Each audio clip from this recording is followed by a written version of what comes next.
Buenas noches, maestra. Mi nombre es Javier Santos Gómez Rojas y esta noche le voy a hablar sobre el tema de gastos acumulados por pagar. Primero tenemos que entender cuál es su concepto y su contenido.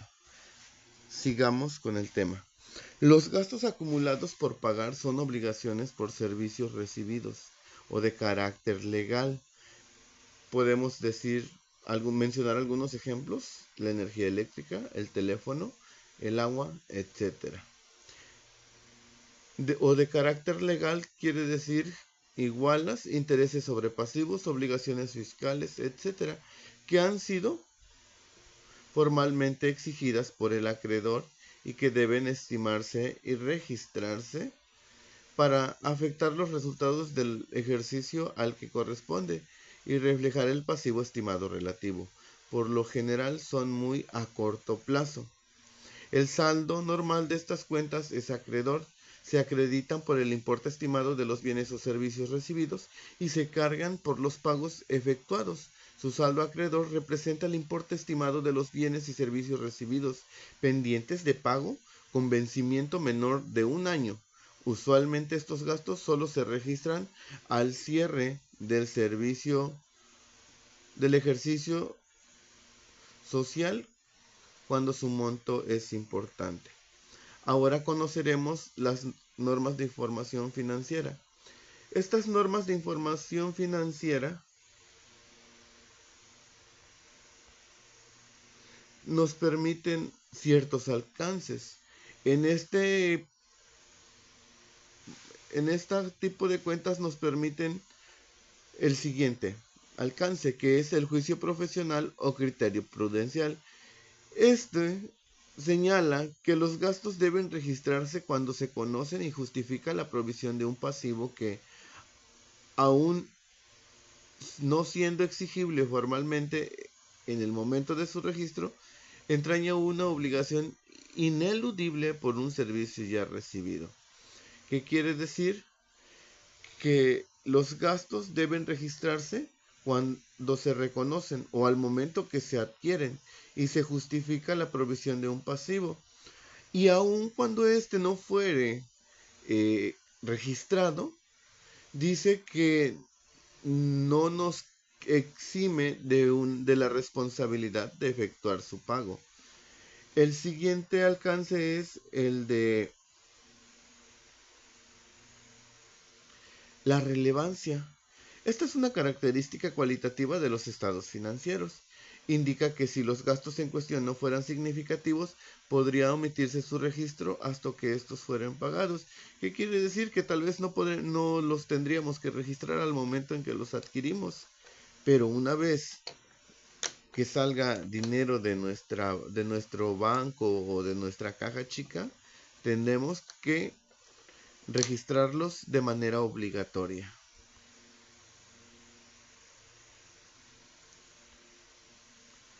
Después vamos a ver cuáles son los objetivos que queremos alcanzar con en este tipo de cuentas contables. El primer objetivo es verificar que todas las obligaciones de esta naturaleza pendientes de pago estén registradas. El segundo objetivo es revisar que todos los pasivos registrados sean reales por bienes o servicios realmente recibidos. El cuarto objetivo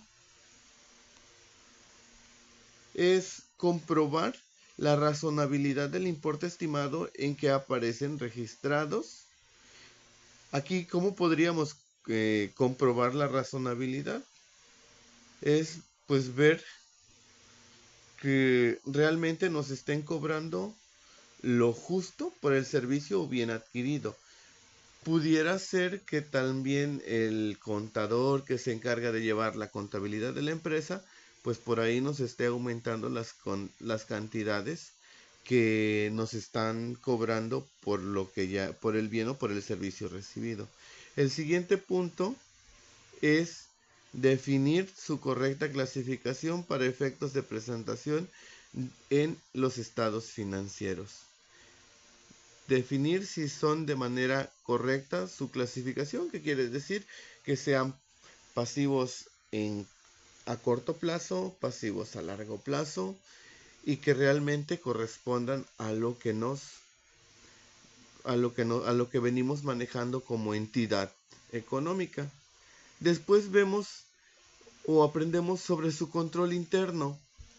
El control interno nos dice que debe de vigilarse los mismos aspectos de las cuentas y documentos por pagar explicados durante en el capítulo anterior. El control interno nos permite ver 4 puntos. El primer punto es el de registro oportuno y exacto. ¿Qué quiere decir? Que debe de existir un control estricto sobre las operaciones generadoras de pasivos como compras, obtención de préstamos, su régimen fiscal, etc. Los pasivos registrados deben respaldarse claramente con el bien o servicio recibido.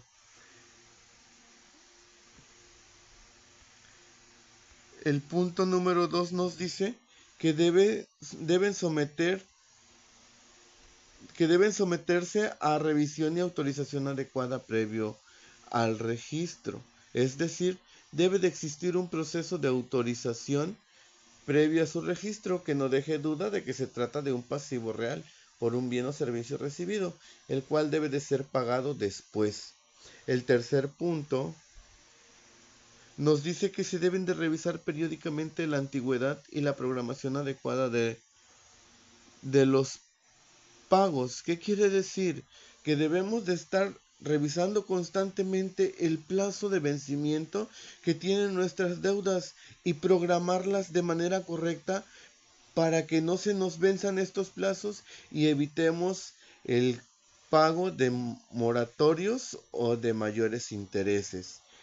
En el cuarto punto debemos entender que se debe de que debe de exigirse autorización especial previa al pago. Es decir, debe de existir un proceso de autorización previo a su pago. Si bien mencionábamos que debe de existir una autorización previo a la adquisición de la deuda, también es importante que tengamos una autorización previa a su pago y que no deje duda de que se trata de un pasivo real pendiente de pago. Después aprendemos sobre los procedimientos o las técnicas de auditoría que pudiéramos aplicar en los gastos acumulables por pagar. El primer procedimiento es el de cálculos aritméticos. ¿Qué quiere decir? Que se puede, en atención a las bases en que se cobren los servicios recibidos, ratificar los cálculos de la empresa o efectuar cálculos propios usando las mismas bases. Por ejemplo, en el caso de cuotas al Seguro Social, las semanas de cotización pendientes de pago y los grupos de afiliación de cada empleado serían la base para calcular el pasivo por este concepto. Los intereses de vengados no pagados se determinarían efectuando cálculos en los pasivos que los generan y los impuestos aplicando las bases gravables y tarifas vigentes, etc. La segunda técnica es la verificación de pagos posteriores.